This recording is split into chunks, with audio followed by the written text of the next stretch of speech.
gone, still on the ride. Mike and Need be side by side, talking thrills from coast to coast, celebrating what we love the most. Turn it up, feel the vibe, join the thrill of this ride. Hold on tight, it's time to go. Here it is, Coaster Radio. This is your announcer, Neil Patrick Harris. Welcome to the 20th anniversary season of Coaster Radio.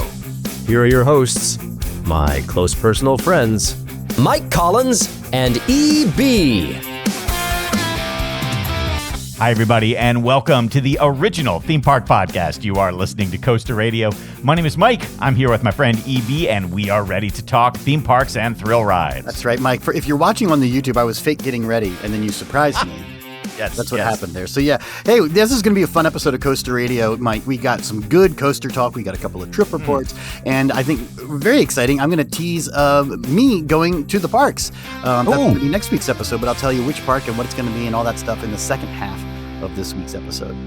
Yeah, this is a great setup week, and then next week we've actually got an on-location show with EB. So much good stuff coming up here at Coaster Radio. Yeah, it's a bit of a time machine episode because I'm in the chronology of the show, I'm in the middle of my trip, so I'm going to be telling you some stuff in the second half of the show, some non-theme park things I've been doing on my road trip. Then next week, the finale of my road trip is a theme park visit. But we'll get into all of that, Mike. Let's start with some news. Let's do our first drop. This is one you've been waiting for. I know. I have been waiting patiently for the new show on Main Street in their theater there, right at the beginning of Main Street at Disneyland. The Walt Disney animatronic show that they just opened up just a couple weeks ago. And this is what's a bummer when we do shows where we're on vacation. Like, we sometimes miss some news, and so a news is like a week over. So at this point, probably everybody who watches Coaster Radio and listens to Coaster Radio has seen video footage of the Walt Disney audio animatronic that is now in the Main Street Theater there at Disneyland for their 70th anniversary celebration. And what Probably have seen it. What is the name of this show? It's not called the Walt Disney Animatronic. No, and that's now not the name of the show. Yeah, I keep wanting to call it like One Man's Dream, or it's something like a life. Hang on, I'm going to look this up while you vamp for a second. Yeah, well, this is I've been seeing this all over the place, and I've only been seeing the one clip of Walt. This is the Walt Disney animatronic, an animatronic of the living person, which was all rather controversial. Like, should we have the animatronic Walt and that sort of thing? It's Walt in his office talking about building Disneyland.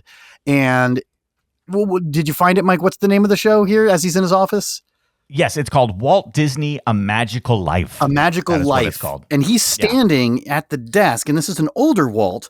Does he say anything except for the one story about how he just pops in and he's like, what does he say? He's like the Jell-O that holds things together, or he's like the fly in the ointment. What does he say? It sounds like he could have said some of those things, but no, he said that he basically tells a story where he says, like, a little boy came up to me once and said, "What is it that you do? Do you draw Mickey Mouse?" And he said, "No, I don't do that anymore." He says, "Do you come up with the scripts and the jokes?" "No, we've got other people to do that. I don't do that." And so he said, "Mr. Disney, what do you do?" Oh, then he says, "I am like the buzzing of flies to you." Yeah. That's what he said. Like, he's Vigo. He's Vigo. Yeah, no, he's a bumblebee. He's a bumblebee, and he goes around and pollinates all the areas. That's what he said. I'm like, and then he talks about like just the things that they create, and he says at the end, the big finale is, I hope you all remember it was all started by a mouse. But what I like about this, let me take you through for people who don't know. You go into the lobby, and it's almost like a museum of Walt Disney. There's all these things. There's artwork. There's the bench that Walt Disney sat at when he took his little girls to the Griffith Park carousel, and that's where he got the idea for Disneyland. The bench is there. Is this all new? Was that part there and just the animatronic is new? No, this is all new. The whole thing is new. Okay, so we go in and we see the bench inspired Disneyland. Continue, please. Yep. So then they take you into the theater, and the presentation starts with a really nice movie. Now, this is the same theater where Abe Lincoln is also there. So I'm curious how they do this, because supposedly the show alternates.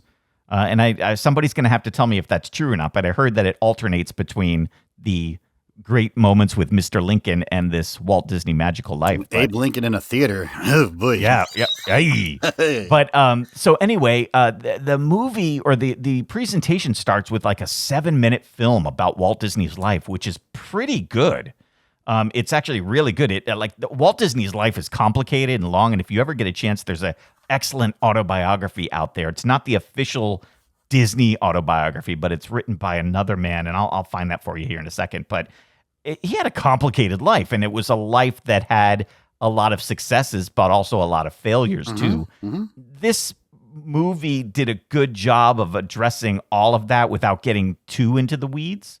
Just talking about all the great things he did in animation, and then moving on, building the studio, going into live action, then Disneyland, so it's pretty cool.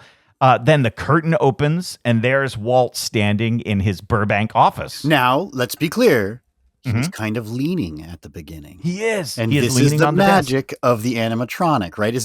Disney's always trying to make their animatronics do things that make you say, "Whoa, how did they do that?" And Walt is not sitting behind the desk, which would be fairly easy to do, I would think, with animatronic. Instead, he's leaning.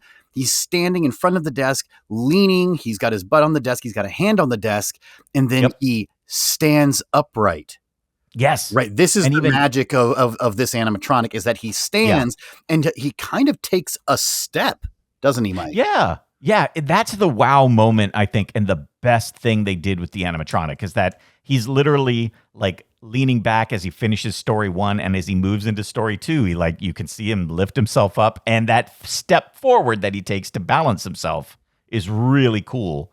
Let's talk a little bit about what some people have as the problems with this, though. First off, when you see his face, they didn't get the face exact. In fact, I've heard people compare it to the My Pillow guy. Like, it looks a little more like the My Pillow than Walt Disney. They also did something where they tried to get a sparkle in his eyes, but depending on where you sit in the theater, it kind of gives a kind of unsettling look. It's hard to do a face accurately, though, because I heard people saying, why couldn't you just hire the Madame Tussauds people? They did a perfect Walt Disney wax figure. But they're not having to do all of the mechanics inside the face. And I think just the mechanics of the face make the face kind of bigger than what it would be in real life.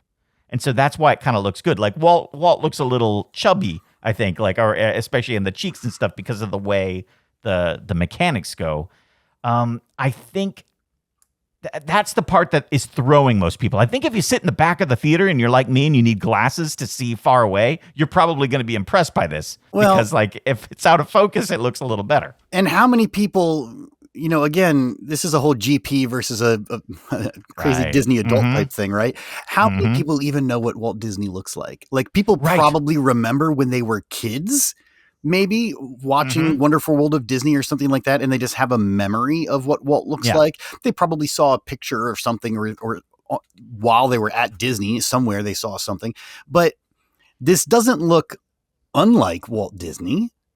Yeah. Right. I mean, and if I made an animatronic, you don't go into the Hall of Presidents, be like, that doesn't look like Thomas Jefferson. Right. His ears were a little bit bigger. It's like, I have a vague idea of what Walt Disney looks like, and when I saw it, I was like, okay, this looks fine. And then as I was scrolling or watching or seeing other things and people posting and seeing side by sides, then I was like, oh yeah, it doesn't look exactly right. He does look like he's got, like you were saying, maybe he's got some sort of like gills happening in his neck. Yes, a little bit bigger, but it wasn't until I saw the side by side comparison of the real Walt to the animatronic Walt that I even noticed. Yeah. And this is it's not as bad as that Hillary Clinton Donald Trump, though.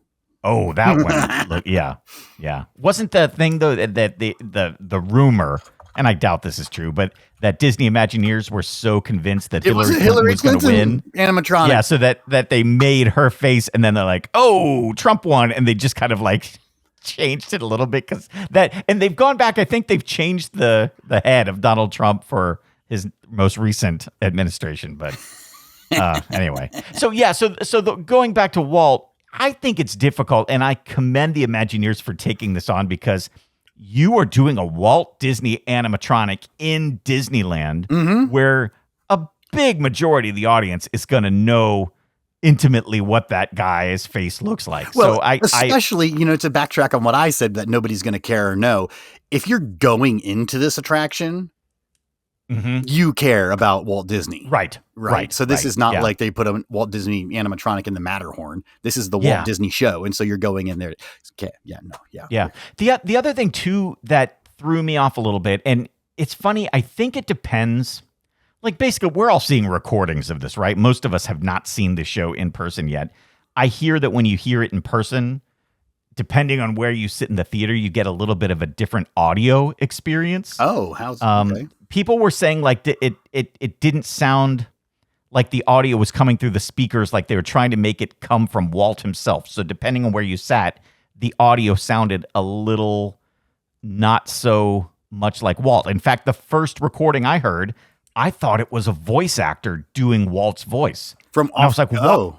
Yeah, and I was like, why would they not just use the original recordings? Then I saw another video, and it was like you could tell it was the original recordings. But I think what they've done is because the recordings were taken from different time periods and different programs, they used AI to clean it, to try to make it all sound like it was happening at once. And maybe it's a little too clean. And so it, sometimes when you do too much with AI, we've even experimented with that here with our old thing. It makes your voice sound a little different.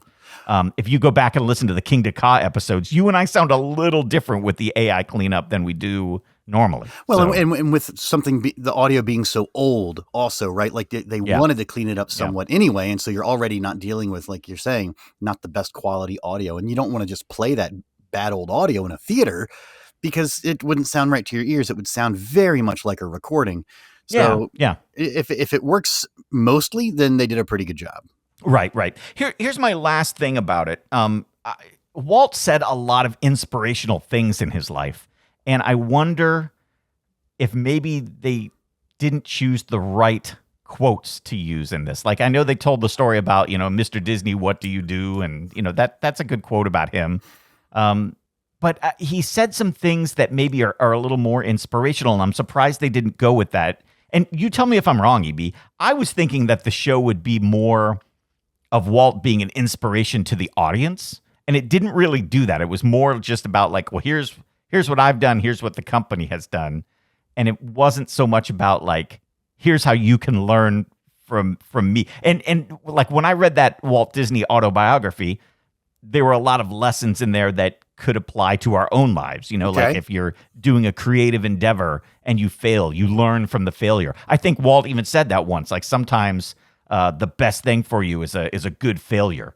And I always think about that, just because there have been failures in my own life. And I'm like, yeah, well, you learn from that and you move on. So I didn't feel like the show, like people were saying they left crying because I guess it was cool to see, oh, hey, there's Walt in 3 dimensions. We've never seen that before.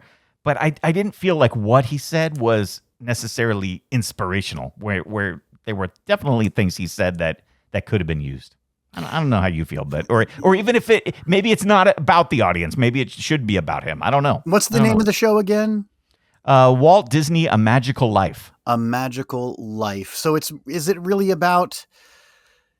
Yeah, it's more biographical than with that title. Yeah. Right. And not about us. Yeah. It's not about you. It's not about him trying to inspire you. It's about you being right in awe of him. And he's not really there to yeah. I don't know. Yeah. No, I get what you're saying though, is you know what I'm saying? That's what, especially knowing you and the Walt hugger that you are, that's what you were looking for from this. You were looking for Daddy Walt to give you a hug. And I know, and that's what I wanted. You didn't get that. I know. I wanted him to say like, here's my advice for you going forward. But it's good. I like it. I'd be curious if the show is done or are they going to make improvements to it? That's the next thing that we should all watch out for. Maybe they're hearing the feedback. Maybe they figure out how to make the face a little more lifelike. But we'll see. Well, I appreciate the effort, man. It's a good effort, and people were leaving crying. So, it's good. There you go. They like that, Yeah. that fat-faced Walt and his Yes. one shuffling step. There you go. I love that step, man. It's so good. Yep. So good. Yep. Yep. And this boy walked up to me and I was like, shut up, kid. Go buy a ticket. Make me some more money. Get out of here. Uncle Walt. Uncle Walt. Yeah. Indeed. All right. We got some good theme park roller coaster stuff here, Mike. Let's talk roller coasters with quick hits. Quick hits. Oh, yes. The roller coaster that I think is going to be the best new attraction of the year has finally opened. It's at Canada's Wonderland, Alpenfury. I like the looks of this, man. I like the looks of this. Yeah, this thing is massive. This is the huge premier ride skyrocket. Multiple launches, goes into the mountain of Wonder Mountain, launches out the top of the mountain with a fireball, then goes way out and then comes back. It's this great looking roller coaster. It really covers up the mountain. I think this is something that some people have been complaining about, is that it is just a lot of track that's all over and a lot of supports that are really, covering up the mountain now, especially on that one side where Alpenfury, does most of its work. But people are loving it. This is a great roller coaster, a huge roller coaster, 7 inversions, a minute 20 ride time, speed over 70 miles an hour, over 3,000 feet of track. And I was at Canada's Wonderland last summer. So I don't think I'm making it back to ride this thing anytime soon. I love the launch into the tunnel. Yeah. I think that is so great. I know this gets compared to Volcano, the blast coaster that used to be at King's Dominion. That went into the mountain, but not into a tunnel. It just went kind of into this big open area of the mountain. And this I like because you're in this enclosed tunnel with lights. Mm-hmm. And it's way more impressive to me. And then, of course, the top hat out of the mountain. But, man, this is great. Those 7 inversions just keep coming at you. So I know we've seen a lot of interesting roller coasters this year so far. And I know that people are talking about, Stardust Racers. Is Stardust or Starfall? Starfall I'm always going to say Starfall. I'm always going to say Stardust because I just like it better. So, yeah, Starfall Racers, Alpenfury, Siren's Curse. I mean, I suppose those are the 3 that we're really going to talk about that could be the best new attraction of the year. But it's Stardust. Dude, yeah. I think so, probably. But I like this so much, man. I like this for so many reasons. Yeah. And a lot of people liking. We've got a live trip report from somebody who was up there. I believe they were up there on the media day, but not part of the media. So let's listen to what they have to say. Coaster Radio, it is Brian from Buffalo, reporting live from Canada's Wonderland. We are here to tell you about Alpenfury. I know that Mike thinks that this is going to be better than the newest ride, Siren's Curse at Cedar Point. I'm going to ride that this week, but for now, I'm going to tell you, Alpenfury is awesome. It's intense, it's fast, it comes right out of the gate right at you. I don't think it's going to crack my top 5 overall, but it's definitely a good coaster. The only down part was it was media day, which means all those media people got to go on unlimited times while we waited because it was a delayed start. That wasn't fun, you media people. But we did run into Tony Clark, and I told him that we'd be at Cedar Point, and I said, give me a thumbs up for Mike and EB, and he did, and I have a picture to go with it. Eric, what do you want to say? And they get to go before everybody else does once they're in the line. So don't go on media day. Yeah, Eric says don't go on media day. It was quite an annoying thing to watch the media people prance around going on 7 and 8 times while we were still in the fast lane. But hey, anyway, great ride, great day. The new deal for the Prestige Pass, you can't beat it for this year and next. Everyone should go and buy it. Have a great day. Thank you for what you do. Oh, there it goes. Oh, nice. Yeah, there we go. So EB. Yeah, I heard some good news about the Canada's Wonderland was offering a premier pass for pretty inexpensive. I think it was like $190, but or whatever it is in Canada. But man, oh man, that's not bad for all the rest of this year and all of next year. Yeah, for all the Six Flags parks. That's pretty great. That is pretty great. Cool. Good trip report. So I'm a little worried that he said it didn't crack his top 5, but I don't also know how many roller coasters he's been on. So it's very possible that he's been on like 400 roller coasters. Yeah, right, exactly. Yeah, right. That's much more so maybe it's all right. Maybe I've been on 12 roller coasters, not even in the best 50%. Yes. Oh, so we've got 2 news stories coming up here about parks that are closing. So first, let's talk about the one everybody knows about, Six Flags America. Coming to the end. I think they're almost done with daily operation. They're going to move to weekends only, I think, going through Halloween. And then that's it. The park is done. But I've got a soundbite from the local news here in D.C., and I guess this is a member of the board of Prince George's County, which is the county where Six Flags America is in.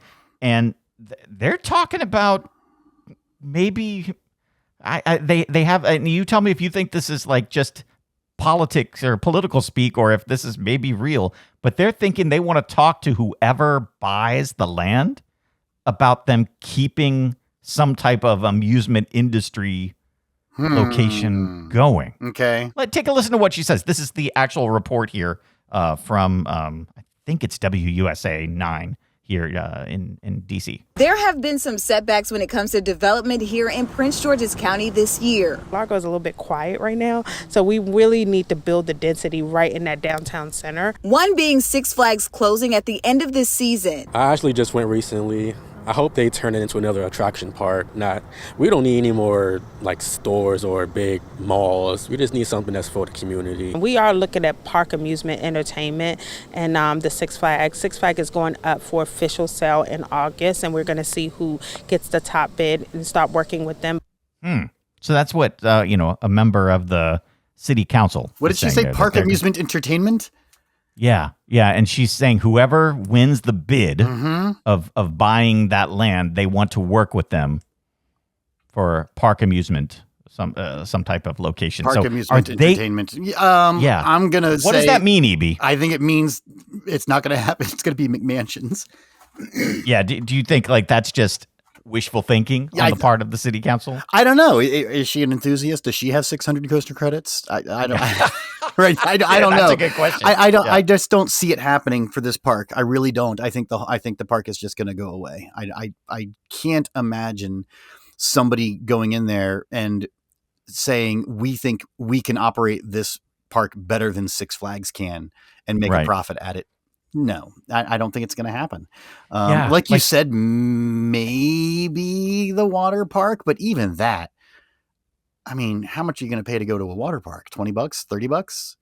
You can't maintain a water park like that in PG County. No. Although it's big, packed, that size, it's packed every day in the summer. I guess that's like I said a couple of weeks ago. I wouldn't be shocked if somebody said, "Hey, we should save that." Okay, but I don't know. There's no amusement. Who would come in and buy it? Like not United Parks. They're not going to do that. They've got Busch Gardens too close. No, I mean, are you talking about buying the dry park? I don't think anybody has any interest in that. I don't think so, right? No, there's no company that could use it. No, and I think we've already decided that it's just stuck in the middle of an area that has much, much better parks an hour and a half away. Yeah. And so you're never going to choose. I mean, you know this from experience, Mike. You've lived in the DC Metro for decades. And how often have you gone to that park? You would never, ever choose to go to that park if you have the means to get to King's Dominion or Hershey. Right. Yeah. So I just think that, they're going to go to whoever buys it and say, hey, why don't you keep it as an amusement park? And the person who bought it is going to be like, no. Nope. I'm going to make way more money putting up the McMansions. Yeah, exactly. Indeed. Another park, I just found out about this last night. I did not know it was closing, and it's one of those that I've always wanted to go visit, mostly for one attraction. ZDT's amusement park is closing. And they, of course, are the park that has Switchback, which is a gravity group shuttle coaster, a wooden shuttle coaster that opened back in October of 2015. Yeah, I was remembering Switchback being a lot newer than that. I guess it is about 10 years now, though. It's been. This is a relatively young park. The park's only been around for, I guess, 18 years, or this is the 19th season. And it's been family owned. A couple owns it. They had kids. The kids' names are, I don't remember their names, but they are ZDT. Zach. I'm going to go with Zach, Denise, and Tamara. Yeah, there you go. Nice. I like it. All right. But that's who they named the park after, and they built up and ran the park with their kids, the young kids, for those 18 years. And now they're saying, well, we're kind of getting tired of this, and the park is really big, it's a lot of work, and we're ready to retire. So they're just going to close it, and that's just the end. That's it. Yeah, you were close, EB. Zach, Danielle, and Tiffany. All right. DDT. Yep. There you go. Okay, Yes, great. there you go. This and they're just retiring, and they're going to close the park. And I was reading a couple of things about, who might come in. This is another one where it's like, well, somebody come in and just buy it and continue to operate it. And it's like, maybe, probably not. So that's isn't that weird? Yeah. Yeah, I know. And so I think they are actively selling the rides. So I wonder, of course, does Switchback go anywhere? I mean, this seems like a perfect one for Knoebels, like a wooden roller coaster. Yeah, it's not going to go. No, I don't think so. This is what she's saying. So one of the owners, it's Danny and Sarah, and she says she is not convinced that the operation will continue as an amusement park. And then she says, quote, "I think it's a 95% chance. No. It won't be sold as is. There have been interested people, but it hasn't worked out. And the one that was our biggest possibility is not moving forward. It's a no. I don't think anybody's going to reach out at this point to buy the park. So at this point, it's more of selling the rights and the equipment and the buildings, and we'll sell off or rent out the others. That's it." Yeah. Mm-hmm. Interesting. Yeah. I mean, Switchback is the only big giant ride. They have like a swing ride, a drop tower. And then some other just little things. Yeah, they've got a dozen or so different attractions. They've got go-karts and water rides, but it's that Switchback that really put them on the map and that made people know about this park. I know we never heard of this park until they built the Switchback, and it's a special, unique attraction that did attract enthusiasts from around the world to go ride something unique and special, a shuttle coaster, a wood shuttle coaster. But the park is no more, and that roller coaster is probably also going to be no more. That's too bad. Yeah, August 17th is the last day to ride it. Oh, not much time. Okay. So if you're in Texas, get down there and do that. One last one here. EB, have you ridden the underground loop in Las Vegas with the Teslas? Have you been to Las Vegas since they opened that? No. So this is the underground tunnel where you can buy. They're taxis, right? They're like Ubers, but they're Teslas. They're driverless, right? Well, they were originally going to be driverless. Every time I've been there, though, there's a driver. So I go. It's like a subway. How does it work? Because you've done this. Yes. So, for instance, I stayed at Resorts World when I was going to a convention, and at Resorts World, you go through the casino, you go down a pair of steps, and there's the boring tunnel. I like that. It's called boring.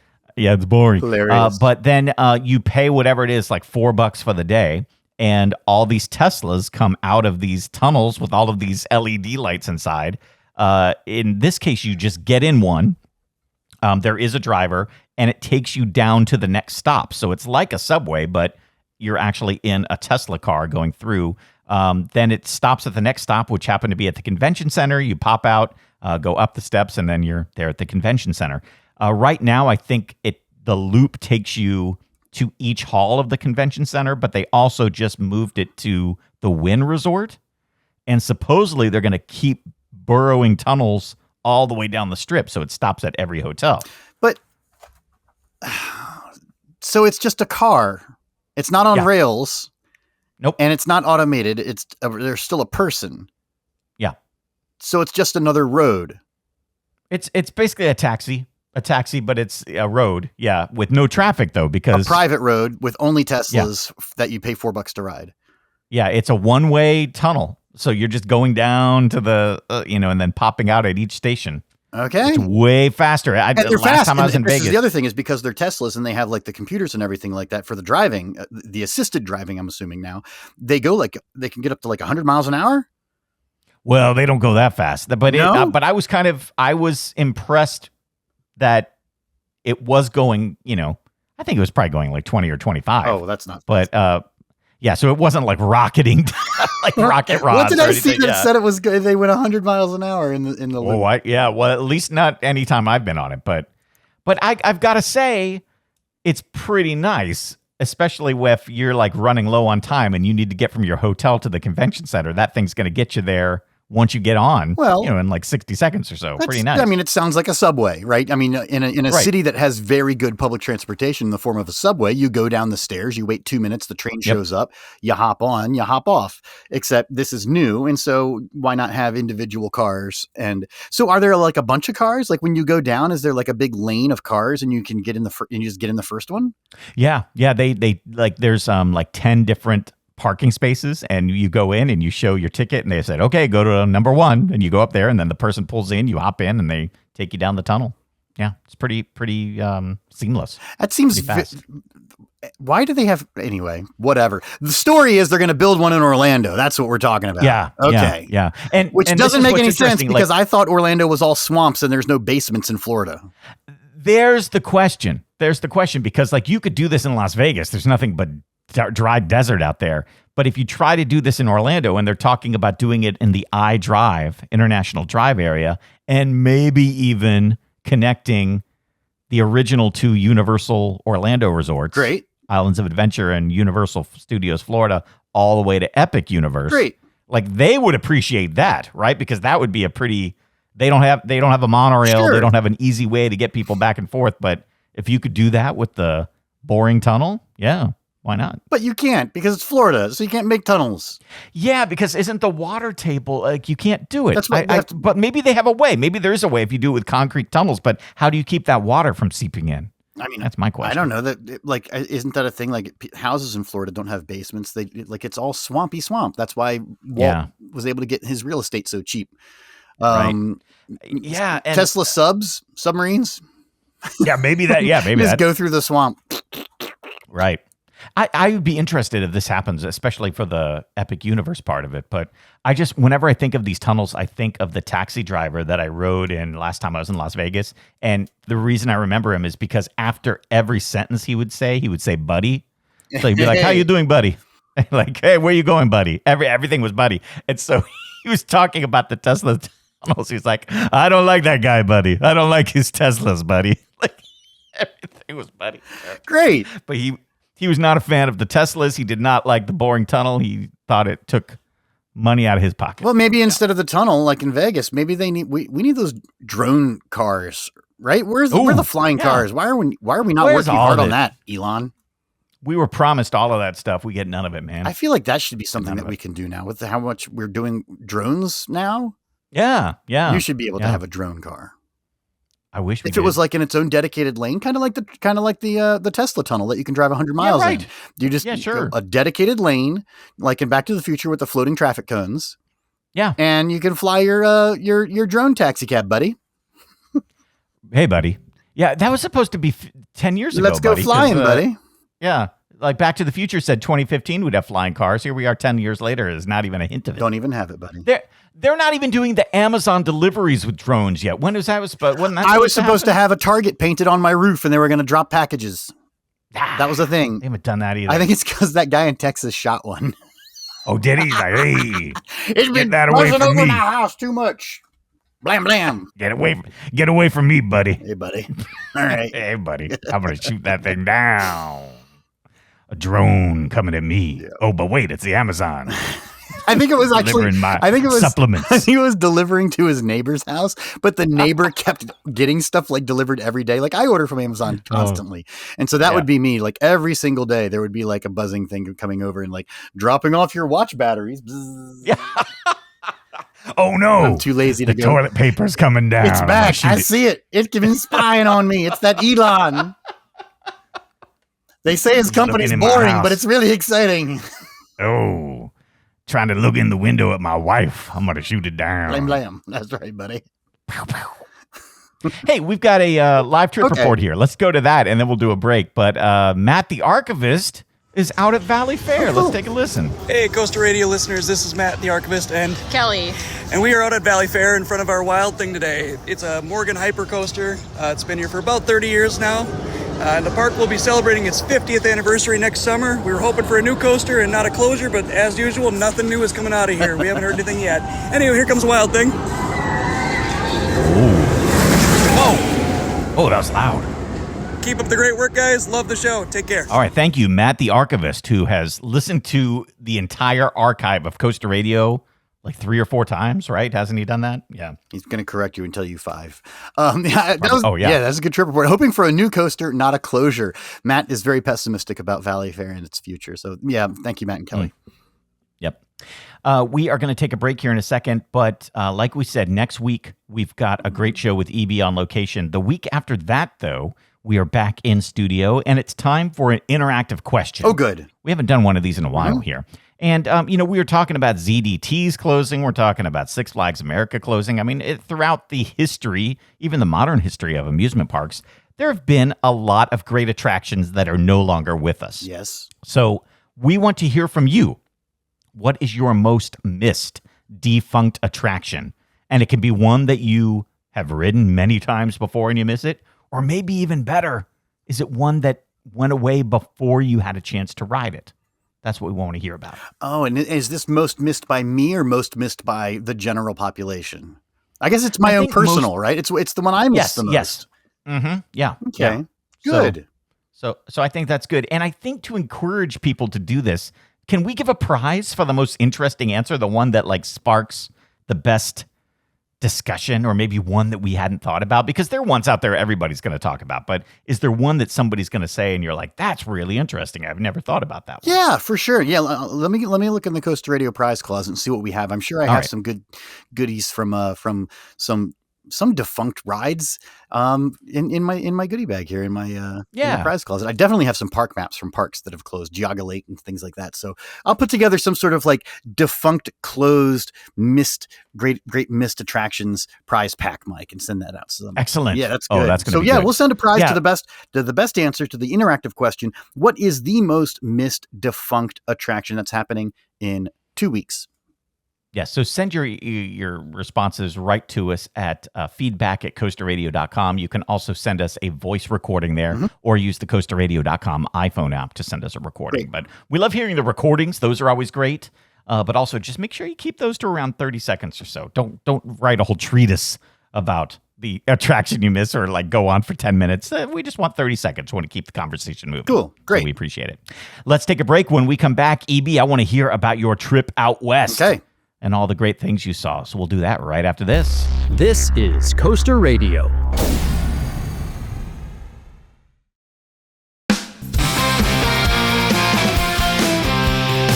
Welcome back to the 20th anniversary season of Coaster Radio.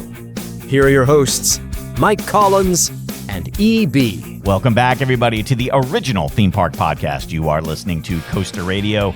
My name is Mike. I am here with EB, who is back from his epic trip out west. Did you drive from Indiana all the way out, or did you fly out? I want to hear how you did this, because that was a long trip. Yeah, longtime listeners of the show know that I like to take big, long family road trips. So this was another cross-country road trip that we did. I think we totaled it up. It's well over 4,000 miles, some 60-plus hours of driving over the course of 12 days. So this was another big, fun trip that we took. The final destination was Lava Beds National Monument in California, where, if you don't know about Lava Beds National Monument in California, this is probably one of the most favorite places that we've ever been on any of our road trips. Mike, 30,000 years ago, a shield volcano erupted in northeastern California. The lava bubbled up from the earth, and it came through the earth and then erupted out into the surface and poured out into the valley. And it came up, a shield-style volcano, in hundreds of tubes of lava that pushed out over many acres of land, square miles of land. As the lava then receded, because it is liquid, right? As it pulled back and receded back into the earth, the tubes that were formed then cooled, and the hardened lava left behind these caves, these tunnels. And there's hundreds of them within the Lava Beds National Monument that are protected. And unlike going to, say, Luray Caverns or Glenwood Caverns or any of these caverns that are commercial that you pay $1 for, and you hold the handrail and they've got lights and a path, these are just there, and you can just go in them. Yeah. And it's amazing and it's awesome. And you go inside and you see all of the different formations of the different types of lava, the different ways the lava has cooled. Some of them are it's like smooth and drippy on the walls. Some of them are like blobs that have hardened into solid stone on the floor. Wow. Some of them are craggly and crunchy. But it's in the middle of nowhere. And so we've gone to this park 3 times now. There's never anybody there. We go to the campground and there's like 4 other families that might be camping. You go to the visitor center and you might encounter, a dozen or 20 people your entire time that you're at this park. But then you can go off and you can explore these caves, and you can get a map, and you get a helmet, and you get flashlights and knee pads and the whole thing. And you go exploring into these caves and caverns. Oh, it's so much fun. And there's like 20 or 30 of them that are actually marked on the park's map. But again, there are hundreds on the square miles of how large this property is. So you can actually go out and find other ones that you can just explore on your own. Anyway. Oh, that's cool. That was our final I like that you can go any place you have to wear a hard hat and have flashlights. Yeah. That's adventure, man. Yeah. I like that. And I will say, anybody who's into spelunking and caving and things like that, we did defeat the catacombs, which is the longest marked cave at Lava Beds National Monument. It's over 6,000 feet, Mike. So well over a mile of cave experience. In some places, the clearance, the ceiling height, it gets down to about 14 inches. So you are doing true belly crawl. Like the hard hat wouldn't fit through like this. You had to turn your head sideways and push your way through it. That's cool, and man. you get to the back and you get to proudly sign the guest book that you made it to the back. The back of the catacombs. You made it all the way. Yes. Anyway, that's cool. That was cool. That's fun, man. Yeah. So that was a fun destination. But here's what we did on the way out and the way back. On the way out, we stopped in Seward, Nebraska. And something that I like to do is I find, I know about various time capsules that are buried across the United States. And whenever I find out about a new cool time capsule, I actually go into my calendar that I keep, my online calendar, and I'll put an appointment in the calendar. And then 1 year before that date, I'll put another appointment in my calendar. So in my calendar, like in 2037, they're going to open a time capsule in New Mexico, but I know about it and I've got it in my calendar. This is one that I found probably 20 years ago and put into my calendar. And then it finally came up, the world's largest time capsule, so they claim, in Seward, Nebraska.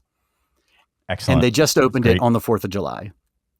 I saw news coverage of it. And I remember you talking about it on an episode months ago. Probably. Like that you might be going to it. And this was what I was going to build my trip around. Yes. Yep. Yeah. And it was a really interesting news thing. I'll let you talk about what was there, but like it was easily the most I've seen in a time capsule ever. Yes. Yeah. So they claim it to be the world's largest. It's buried 50 years ago by a deranged millionaire. He owns a furniture store or something like that. And so he dug a giant pit out and filled it with concrete and made a gigantic time capsule, invited the townspeople to come and leave messages, write letters, leave artifacts. He let the children of the town paint murals and write messages on the walls of the inside of the time capsule. Because how big it is, I think it's something like 20 feet by 12 feet or something like that. Then he put in 2 motorcycles and a brand new off the lot AMC Gremlin. Wow. Yeah. And then they put a pyramid on top of the thing to hold it down and to keep it sealed up. They opened it up. They pulled out all the artifacts. A lot of them really survived well. So many of these time capsules, they open them up and everything's waterlogged and destroyed. This one, that AMC Gremlin was so well preserved. They brought it up out of the time capsule. They put fluids back into it, gassed it up and put the radiator, and the whole thing. And they drove it in the 4th of July parade. Oh my gosh. That's so cool. That's so cool. That was a cool place to stop. In the news story I saw this really nice thing where there was this, kind of older guy. I guess he was in his like 60s or something. And he found, or his mom had written him a letter when he was a little boy and put it in the time capsule. And then they gave it to him. So he had a letter from his mom, from so long ago, wishing him well. It was really just a touching thing. And that's where those things are really interesting, right? Like where it actually touches generations ahead. It's just really cool. And I think, really that's cool. exactly what it was. I forget the inscription on the time capsule, but it was something to that effect, messages for the children of the future or something. When the town opened it up, and they, at the fairgrounds, or I forget where it was, they took all of the items that were in it and spread them all out on tables So the Yeah. people of the town could come because they didn't necessarily even know who put stuff in there. Right. And so Sure. you could just walk through and be like, hey, that's from my daddy. Right. And there it is. Right. That kind of thing. Yeah. So How nice. yeah, really That's cool. great. Really cool. So that was one of the cool places I wanted to talk about. Another one, we drove through Reno. And we went to the Circus Casino. Oh, yes, I've been there too. This was That's a fun. good place. Yeah. Yep. And so I mean, we were just looking for something to do. The road trip was so long that I actually had to get an oil change in the middle of it. So then we were kind of in the middle of Reno and we're looking for something to do. And we said, oh, let's go to Circus. They've got free circus shows. So we did. We saw a couple of the circus shows. We ate. The kids are not old enough to gamble, obviously, but you can go through a casino and look at the spectacle of it, right? And enjoy that. Oh, yeah, sure. Madeline thought it was all very sad. She's like, why are Look at all these people doing this? But the circus shows, wasting their money. The circus shows were fun. And then we also played in the arcade. They've got a really great arcade at Circus for the kids. And Mike, I think on the redemption machines, you know how none of those games are true skill, right? Maybe some of them have a little bit of skill, but a lot of them are computer controlled, and the claw game is set to have the strong grip on certain number of plays and the weak grip on other plays and that sort of thing. But I think in the casino, your odds are better than a regular arcade because they want the kids to be happy and win. Yes. So I think and stay. Yes, Yeah. and I think that's exactly what was happening because it seemed like we were winning a lot. And I was like, kids, we can't be winning any more of these giant stuffed animals. They're not going to fit in the car. We're on a road trip. Or they're trying to get kids used to gambling. Like, oh, hey, there you look, go. You're gonna be a That's winner. even more Yeah, conspiratorial. You know? I was okay. And then you come to Circus when you're 21 and you can try your hand at winning some money. But there, the odds aren't so good. Right. But anyway, that was fun. The last thing I wanted to talk about. Tell me. Well, I wish I'd known you were going to Reno because you could have gone to the escape room where I play the vampire. I'm the voice of the vampire who you have to defeat in the escape room. Oh, that's right. I totally forgot about that. I know. Tell that story again for people. Yeah, so years ago, I was trying to make some extra money doing voiceover work on Fiverr. Yes. And a guy in Reno who has a pretty popular escape room, he and his wife were doing this vampire story called Blood of the Original. And you go into this vampire crypt and you have to defeat the vampire because he's the original vampire. And so it's my voice as the vampire taunting you throughout the escape room. And so I remember recording all of the script and stuff. Still but there. It's still there. It's still there. I just looked it yeah. up. Oh my gosh. Yeah, Blood of the Original in Reno. Well, yeah, if I had remembered, I absolutely would have. It would have been so not scary to you though, because you would have been like, "Oh, that's my it's me, Blood. taunting me." Yeah. hello. I love Apollo's chariot and your neck. Blah, blue, blah. Yeah, so, yeah. No, I think I did it very menacing, but yeah. But how funny would it have been to do a... All right, so now I have a reason to go back. Yeah, see? I have a reason to go back. Anybody out there in Reno, go to Blood of the Original. Blood of the Original escape room in Reno, Nevada. That's an assignment. I want somebody to go and record a live trip report. Oh, that would be great. There's got to be a listener near Reno. That could be an episode of Coaster Radio. Just hit record for the whole hour. Yes, that's an episode. Yeah. All right. Oh, that's great. Yeah. I would have done that. That could have been an episode of Coaster Radio. I could have done a whole episode of me and the kids trying to defeat your escape room. All right. Last thing I wanted to talk about is Casa Bonita in Denver, Colorado. Yes. This was a pilgrimage that I've been waiting for decades. It 2003, 2004 that Casa Bonita appeared in South Park? And it was like, oh my gosh, that's a real place. It is a real place. Yep. And I went. Casa Bonita was an institution. I guess there were other locations in Little Rock and Tulsa. Those closed, but the one in Denver survived all the way up until COVID. It fell into disrepair and then closed down. But Trey Parker and Matt Stone, the creators behind South Park, bought it because they had childhood memories of it and they wanted to see it continue. They bought it. They renovated it, made it amazing. Everybody was anticipating this coming back, and so they had to do this complicated reservation system. I got a reservation for Casa Bonita. That was the other piece of this road trip. That was like a cornerstone of the trip, was going to Casa Bonita. And if you know anything about Casa Bonita, Mike, I will say I had very, very high expectations, and they were met. Oh, yes. Very That's good to hear. Very That's good to hear. Yeah, explain it to me, because I sort of know what it is, but I don't. If I walked in, I would not know what I was about to experience. Yeah, so imagine it is. So have you ever gone to like the T-Rex restaurant or a Rainforest Cafe? Yes. Yep. Right. And so you go and there's like animatronics, and every once in a while there's like a volcano that erupts or whatever. And you sit down and you eat your food next to an elephant. Right. Right. And then maybe when you're done eating your food, you get up and you do a lap to look at all of the other things. Right. Right. It's that cranked up to like 100. Oh, so you go and you you sit down, and you order your food and you eat your food, and the food is mediocre, and it's $45 a plate. Whoa. Right. Yeah. But you're not paying for the food. You're not paying for the food. So they ask you to go ahead and eat first. And then after you're finished eating, you can get up and do the experience portion of your visit. Our lunch reservation was at 12:30. We stayed all the way until closing at 4:30 that day. Nice. Yeah. So that's how long it takes you to really, truly enjoy everything that's there. Mike, there is a classic theater with a magic show that's legit and funny. Oh. There is a mariachi band that is playing throughout the entire time that you're there. There are cliff divers that are jumping off of a 30-foot tall waterfall into a pool below every 20 minutes. There is a puppet show that happens every 30 minutes that has some great Mexican food-based jokes, which is pretty great. There's a fortune teller. There's an up close magician. There is a walk around man, bear, pig character from South Park.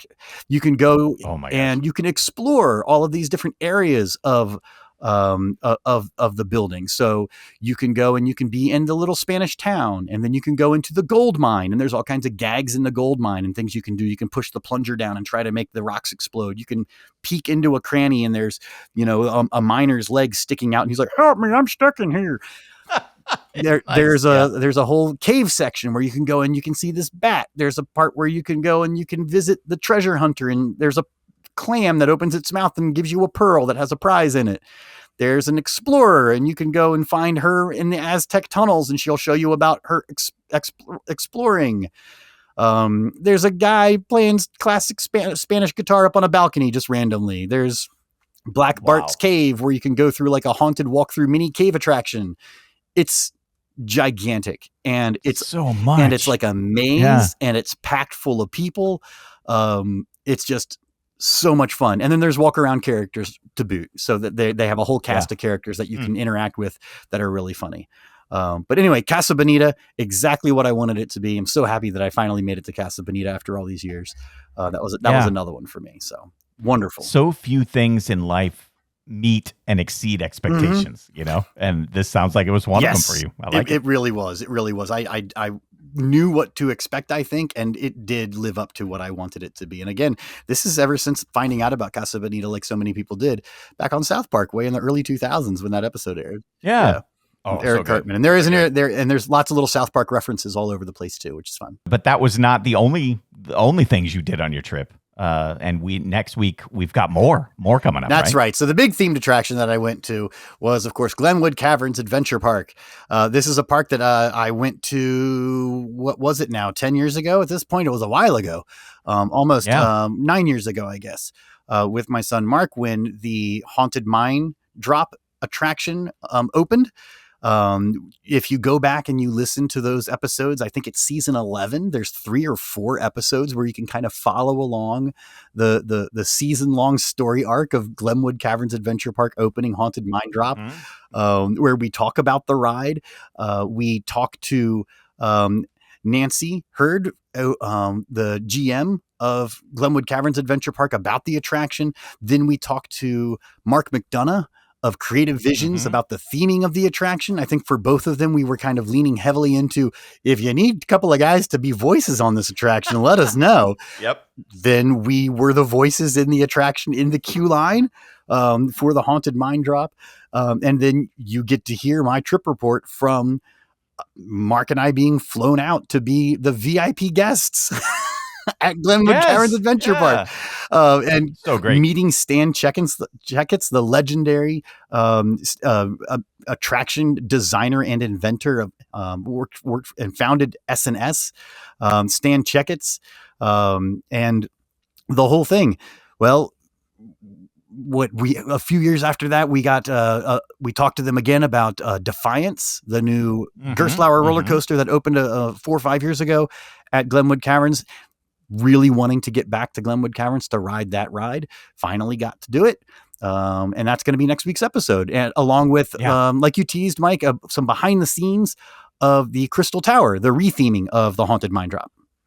Yeah. So looking forward to that. And like we said, we've got all our shows on YouTube now, and there's a good amount of video from your trip there as part of that show. Especially my favorite part, you guys will hear it and see it next week, is you in the gondola going up to the top of the mountain to get to Glenwood Caverns, because that's what you have to do to get to the park. So I'm excited for that, man. It's going to be good. It's a lot of fun. I had asked my daughter Madeline to capture some video, but I think she got bored of being the videographer. Well, a couple of coaster nerds were talking about, brake systems on drop rides and things like that. So there is some video, but other times you'll just have to use your imagination. I got some pictures and stuff funny. On the Discord. I'm gonna share all those pictures and stuff on the Discord too. Yeah, and that's a good transition, EB, because the Discord is a fantastic place for Coaster Radio fans to gather. Especially because, we'll do an episode like that, but then there's bonus content that gets put there for people to see and discuss and stuff. So the way that you can be a part of that Discord is by going to patreon.com/Coaster Radio. And what is that? It's at the lowest level, right? The lowest contribution level, which is like $1 a month, I think. Yeah. For access to that Discord. It's really great. Yeah. I mean, and if you like the show, if you like the podcast, you should be supporting the podcast. You should throw $1 at us every month. That's like Mike, that's less than what you would tip for a beer. I mean, come on. And you're getting 4 episodes of Coaster Radio. So go on there. It takes a little bit of time to type in some stuff, but then you're all set. And you get access to the Discord. Plus there's more bonus content. There's extra perks and things like that at the other pledge levels too. So $5, $10, the Snail Mail Club, the Birthday Club. Mike, at the $20 pledge level, we say your name right here on the podcast. That's right. We want to thank Alex Payne, Brian Wackler, Chris Rankin, Cincinnati Nick, the sweatshirt guy, our friends at Club Z, the 2 bearded coaster Chris's, CM Venom, Colton Toms, Dino, Grace, John Brody, John Brown, and Josh Combs. Also, Justin Padilla, Karen and Lee Howren, Kevin Wilson, Kyle Kiefer, our friends at Made to Thrill, Matt Walker, Michael Foucault, Nick from Paris, Paladilis Reyes, Rich Barber, Rick Burnley, Shane Mankiewicz, Tom from Louisville, and Zachary Carpenter. We also want to thank Kyle Lindner from Lindner Design Company. They specialize in branding, illustration, and small batch custom apparel. They did the new 20th anniversary CoasterRadio.com logo that you can see on our website and many other places, even at EB's T-shirt shop, which is a place you can get to right from CoasterRadio.com. But you can find Kyle's company at Lindner_design on Instagram. That's right. Yeah, you might go to the website, everybody, and you can see all the ways to support the show. I was booking my hotels by clicking that hotels.com referral link during my road trip. Yeah, and then scroll down, you can find the T-shirt shop. There's more than T-shirts in there, but there's also the link to Patreon. There's links to leave a review of the podcast. So yeah, coasterradio.com is the website. The name of the show is the name of the site. Well, we dropped the .com from the name of the show, but you get the idea. It's okay. There you go. Cool. So thanks for spending some time with us this week, everybody. We appreciate it as summer 2025 rolls on. We'll be back next week with EB live from Glenwood Caverns. You've been listening to Coaster Radio, the original theme park podcast. To learn more about the show and hear hundreds of episodes from the archives, visit our website at coasterradio.com. This is your announcer, Neil Patrick Harris. Thanks for listening. Peace out, suckers.